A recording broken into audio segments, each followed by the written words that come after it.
하나님의 장자인 나는 말씀만 대하면 나는 말씀을 읽을 때가 나는 말씀을 읽을 때가 아멘. 우리 같이 말씀을 읽어보겠습니다. 시작. 심판 때에 니느웨 사람들이 일어나 이 세대 사람을 정죄하리니 이는 그들이 요나의 전도를 듣고 회개하였음이거니와 요나보다 더 큰 이가 여기 있으며. 네 번 해보겠습니다. 심판 때 니느웨 사람들이 일어나 이 세대 사람을 정죄하리니 이는 그들이 요나의 전도를 듣고 회개하였음이거니와 요나보다 더 큰 이가 여기 있으며. 심판 때 니느웨 사람들이 일어나 이 세대 사람을 정죄하리니 이는 그들이 요나의 전도를 듣고 회개하였음이거니와 요나보다 더 큰 이가 여기 있으며. 심판 때 니느웨 사람들이 일어나 이 세대 사람을 정죄하리니 이는 그들이 요나의 전도를 듣고 회개하였음이거니와 요나보다 더 큰 이가 여기 있으며. 심판 때에 니느웨 사람들이 일어나 이 세대 사람을 정죄하리니 이는 그들이 요나의 전도를 듣고 회개하였음이거니와 요나보다 더 큰 이가 여기 있으며. 네. 표적보다 은혜와 사랑 같이 한번 읽어보겠습니다. 시작. 표적보다 은혜와 사랑. 요나서가 아니고요. 마태복음 12장 41절 말씀입니다. 요나보다 더 큰 이가 여기 있으며 심판대 니느웨 사람들이 일어나 이 세대 사람을 정죄한다라고 했습니다. 왜냐하면 니느웨 사람들은 요나의 이 선포를 듣고 회개하였기 때문입니다.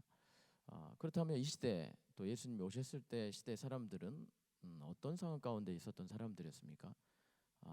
복음을 듣고 경험한 자들이었습니다. 구약의 그 수많은 선지자들이 예언한 보고 싶어했던 아브라함도 그토록 나를 보고자 했다라고 기록이 되어 있습니다. 그리고 이사야도 예수님 700년 후에 오실 예수님을 보고 처녀가 잉태하여 아들을 낳으리니 그 이름을 임마누엘이라 하리라 보고 만진 바 되었다. 친히 강림하실 것이다. 성령을 경험한 자들, 기적과 수많은 이적을 경험한 자들, 구약에 예언된 그 실체, 구약에 보내신 선지자들이 다 예수 그리스도를 오실 예수 그리스도를 예표하고 있다. 아브라함도 선지자이기 때문에 아브라함 자체도 예수 그리스도를 보여주고 있다. 그런데 그 시대 사람들은 예수를 보고도 회개하지 않았기 때문에 니느웨 때 니느웨 사람들이 요나의 심판의 메시지를 듣고 회개를 했는데 요나의 메시지를 듣고도 회개했는데 너희들은 실체를 보고도 회개하지 않느냐. 그토록 만나고 싶었던 메시아 그리스도를 보고도 회개하지 않느냐라는 말입니다. 요나보다 더 큰 이가 여기 있다라는 말씀. 육신이 되어서 우리가 우리 가운데 거하시며 우리가 그의 영광을 보니 아버지의 독생자의 영광의 은혜와 진리가 충만하더라. 말씀 육신이 되어 그동안 언약하셨던 말씀이 언약하셨던 분이 육신으로 오셨는데 너희가 그보다 더 큰 이가 하시는 사역을 보고도 하시는 일을 보고도 그분이 하시는 은혜를 보고도 회개하지 않느냐, 돌이키지 않느냐라고 서기관과 바리새인들에게 지금 얘기하고 있는 대목입니다. 우리가 이런 우를 범하지 않아야겠죠. 은혜와 진리가 충만하신 하나님 아버지, 은혜 안에는 더 큰 이가, 은혜와 진리가 충만한 자를 보니 우리가 얼마나 은혜를 경험한 자들인가, 진리가 얼마나 엄중한가. 우리 인간의 죄의 엄중함. 그렇죠. 은혜 안에 은혜라는 말 자체에는 심판과 용서가 들어가 있죠. 그죠? 은혜 받았다 그러면 내가 너 심판할 수 있어. 그렇지만 내가 용서해 줄게. 십자가 그거 아닙니까? 그죠? 은혜 안에는 심판과 용서가 들어가 있습니다. 은혜라는 말 안에 예수 그리스도 십자가 사건이 그 사건이죠. 예수님의 그 십자가 사건을 보고도 돌이키지 않는 자들이 받을 엄중함, 죄의 엄중함, 진리가 얼마나 엄중한가. 그래서 은혜와 진리가 충만하다라고 얘기를 하고 계십니다.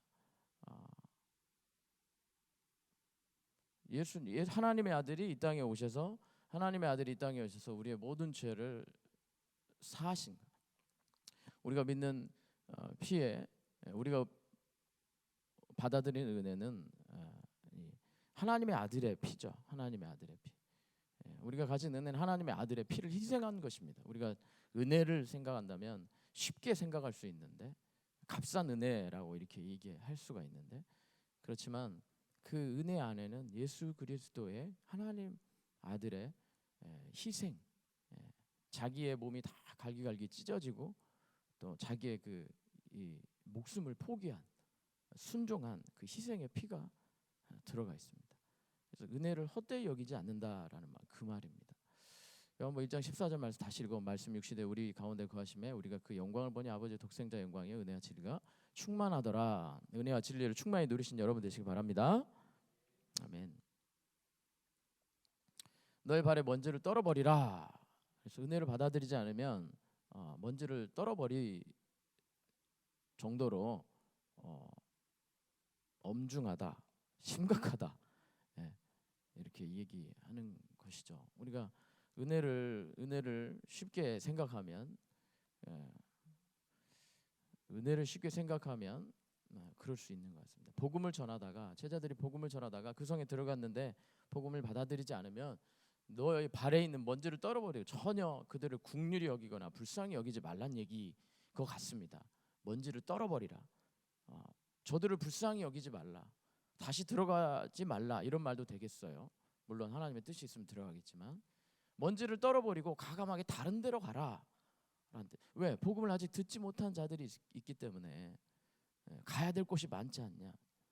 전 세계로 돌아다니며 복음을 전해야 되는 제자들이 먼지를 떨어버려라. 그만큼 복음이라는 그 하나님의 아들이 이 땅에 오셔서 우리를 위해서 희생하신, 또 우리가 그 은혜를 누리고 있다, 하나님의 아들이 되었다, 자녀가 되었다는 그 사실은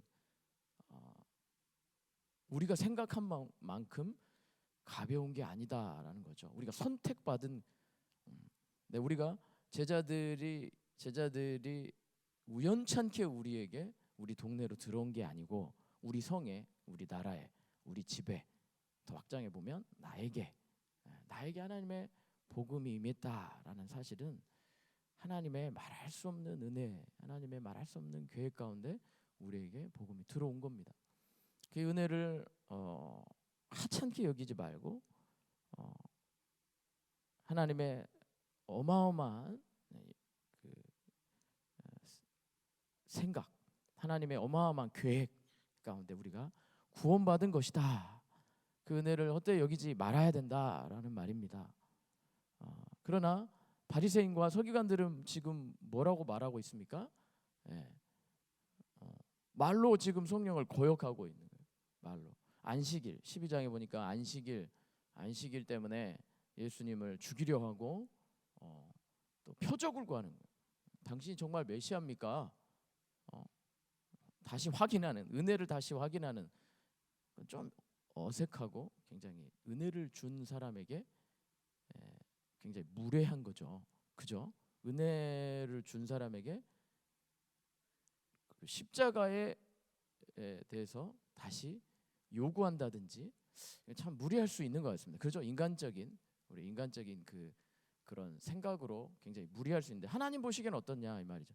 그래서 예수님이 이런 얘기를 하신, 사람에 대한 모든 죄와 모독은 사하심 받되 성령을 모독한 자는 사하심을 얻지 못하겠고 또 누구든지 말로 인자를 거역하면 사하심을 얻되 누구든지 말로 성령을 거역하면 이 세상과 오는 세상에서 사하심을 얻지 못하리라. 복음을 거절하면 삶 속에서 도우신 성령을 인정하지 않는 자, 내 삶의 주인으로 받아들이지 않는 것 그 자체가 정확하게 규정은 안 하고 있지만 복음을 안 받아들인, 예수 그리스도의 이름을 안 받아들인, 영접하지 않는 자들, 그걸 성령을 거역한 거라라고 말씀하고 있습니다. 그래서 성경은 말씀을 독생자 이름을 믿지 않는 것이 심판을 받는 것이다라고 얘기하고 있습니다. 우리에게 온 복음이 얼마나 위대한가, 그리고 이것을 받아들이지 않는 것이 얼마나 심각한가. 구약의 그 몇백 년, 수천 년의 약속을 이룬 그 메시아를 영접하지 않는 것, 그리스도의 그 실체를 보고도 받아들이지 않는 것이 얼마나 위중한가라고 말하고 있습니다. 그래서 표적 이적보다는 은혜를 구하라. 표적을 구하는 신앙, 나중 형편이 더 심하게 됩니다. 우리 가운데 계시니까 세상을 이기신 분이고 육신의 정욕과 안목의 정욕과 이생의 자랑을 이기신 분이십니다. 그에게 예언된 메시아시고 표적을 구하니까 제자들이 표적을 구하니까 바리새인과 서기관들이 나중 형편이 더욱 심해진다 얘기하고 있습니다. 귀신을 한번 쫓김을 당했는데 쫓아주셨는데 표적을 구하고 안식일 날 병을 고쳐주시고 귀신이 쫓김을 그랬는데 귀신이 돌아다니다가 자기가 쉴 곳이 없어서 다시 귀신 소제되고 깨끗해진 그 사람 몸에 들어와 버리는 상태를 지금 서기관과 바리새인들이다라고 얘기하고 있습니다. 우리가 표적만 구하는 신앙은 하나님의 은혜를 모르는 자들이죠. 그죠? 계속해서 표적을 구하는 자기 육신의 정욕과 안목의 종에게 이끌려서 사는 사람입니다. 예수님이 내 인생의 주인이시고 은혜를 베풀어 주신 그 하나님을 인정하지 않는 신앙이라고 할까요? 네. 표적을 구하는 신앙. 예수님께서 성령께서 이 땅에 오셔서 우리 마음에 들어오신 이유에 대해서 모르는, 우리 연약하기 때문에 우리를 천국까지 인도해 주기 위해서 예수 그리스도 성령이 우리 안에 들어오셨는데, 우리가 자꾸만 표적을 구하면 그 신앙은 성령님이 내 안에, 성령님을 거부하는 이 시대 형편이 그러하다라고 예수님께서 말씀하신 것처럼 그 나중 형편이 더욱더 심해질 수밖에 없다라고 성경은 말씀하고 있습니다. 상한 갈대를 꺾지 않고 꺼져가는 심지를 끄지 않기를 심판하여 이길 때까지 하신다라고 말씀하고 있습니다. 우리가 오늘도 은혜로 사는 자가 되어야 될 줄 믿습니다. 믿음으로 사는 자가 되어야 될 줄 믿습니다. 표적을 구하는 신앙, 표적을 구하는 신앙은 나중 형편이 더욱 심해지고 또 예수 그리스도의 은혜 가운데 사는 자들이 주님이 기뻐하시는 신앙인 줄 믿습니다. 오늘도 우리 주님이 우리와 함께 하시고 또 우리 주님이 우리와 함께 하셔서 우리를 인도해 주신 그 주님 앞에 믿음으로 나아가는 하루 되시길 간절히 축원합니다.